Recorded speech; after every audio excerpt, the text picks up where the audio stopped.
बऱ्याचदा आपण पाहतो की गरोदरपणामध्ये स्कॅनमध्ये आपल्याला कळतं की बाळाच्या मानेभोवती नाळेचे वेढे आहेत. हा वेढा जर एक असेल तर तो निघू शकतो, परंतु ज्यावेळी नाळेचे 2 पेक्षा जास्त वेढे असतात तर त्यावेळी बाळाला सुद्धा धोका निर्माण होतो आणि म्हणून मग आईची सी सेक्शन डिलिव्हरी केली जाते किंवा पटकन डिलिव्हरी करण्याचा निर्णय हा घेतला जातो. आता एक प्रश्न हा राहतो की हे जे काही नाळेचे वेढे आहेत हे गळ्याभोवती कसे पडतात किंवा कोणत्या चुकीच्या गोष्टीमुळे पडतात. यामध्ये गर्भवतीच्या काही मुवमेंट्स कारणीभूत ठरतात.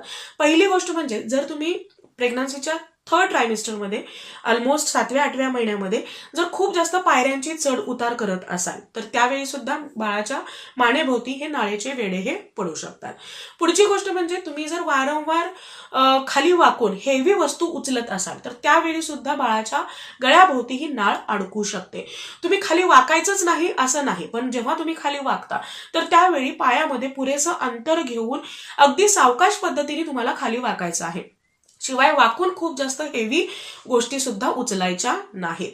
या व्यतिरिक्त गर्भवती जर बसताना किंवा झोपताना चालताना जर व्यवस्थित पोश्चर ठेवत नसेल तर त्यावेळी सुद्धा बाळाच्या भोवती गळ्याभोवती हे वेढे अडकू शकतात किंवा वेढे हे पडू शकतात.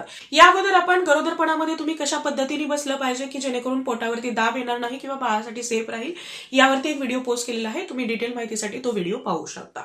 याशिवाय पुढचं मेन कारण असतं की जेव्हा आई तिची मुवमेंट ही अचानकपणे बदलते, मग ते झोपेमध्ये एका कुशीवरून दुसऱ्या कुशीवरती होणं असेल किंवा बसलेलं असताना पटकन उठणं असेल किंवा पटकन बसणं असेल, कोणतीही जी बॉडी मुवमेंट आहे ही सडनली होत असेल तर त्यावेळी सुद्धा बाळाच्या गळ्याभोवती मानेभोवती हे जे काही नाळेचे वेढे आहेत हे अडकू शकतात आणि ज्यामुळे बाळ आणि आई दोघांनाही भविष्यामध्ये याचा त्रास हा होऊ शकतो. या गोष्टीची जरूर काळजी घ्या. विशेषतः 7व्या-8व्या महिन्यामध्ये 9व्या महिन्यामध्ये तुम्हाला या गोष्टीत जरूर विशेष लक्ष द्यायचं आहे.